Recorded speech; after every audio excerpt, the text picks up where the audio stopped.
అన్న ఇప్పుడే Vijay Devarakonda movie Kingdom చూశాను. నాకైతే మూవీ అయితే ఫస్ట్ హాఫ్ బాగుందన్న. Vijay intensity and Vijay action performances and pre interval to interval climax అయితే చాలా బాగా అనిపించింది. గౌతమ్ చెప్పినట్టు ఒక జెర్సీ అనేది ఒక ఎమోషనల్ మూవీ. ఇది ఒక ఎమోషనల్ మూవీతో పాటు ఒక యాక్షన్ కమ్బ్యాక్ మూవీ అనేది చెప్పాడు. బట్ ప్రాబ్లం ఇక్కడ వచ్చేసేసి సెకండ్ హాఫ్ అన్న. సెకండ్ హాఫ్లో మనకు డైరెక్టర్ ఏం చెప్పాలనుకున్నాడో అర్థం కాలేదు. అంటే మెయిన్ సినిమా మోటో వచ్చేసి ఒక ప్లేస్లో ఉండే పీపుల్ యొక్క ఉనికిని కాపాడుకోవడానికి చేసే పోరాటమే ఈ కింగ్డమ్. స్టోరీ అనేది మెయిన్ ప్లాట్ని పక్క పెట్టేసి డైరెక్టర్ ఎటో తీసుకెళ్ళాడు అని అనిపించింది ఒక మిడ్ పాయింట్ తర్వాత. అండ్ క్లైమాక్స్ అయితే వరస్ట్ క్లైమాక్స్ అన్న.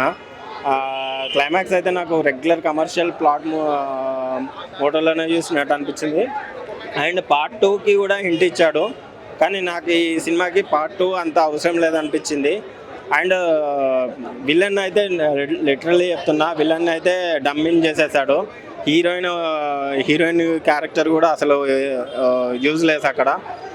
పాపం తనకి మిస్టర్ బచ్చన్ ఆల్రెడీ పోయింది. ఓవరాల్గా అయితే ఒక్క ముక్కలో చెప్పాలంటే విజయ్ ఫ్యాన్స్ కానీ నార్మల్ ఆడియన్స్ కానీ ఏదైతే ఎక్స్పెక్ట్ చేసుకొని వచ్చారో హిట్ పడుతుంది అనుకొని అది మళ్ళీ దొబ్బింది. మళ్ళీ ఇంకొక హిట్ కోసం చూడాల్సి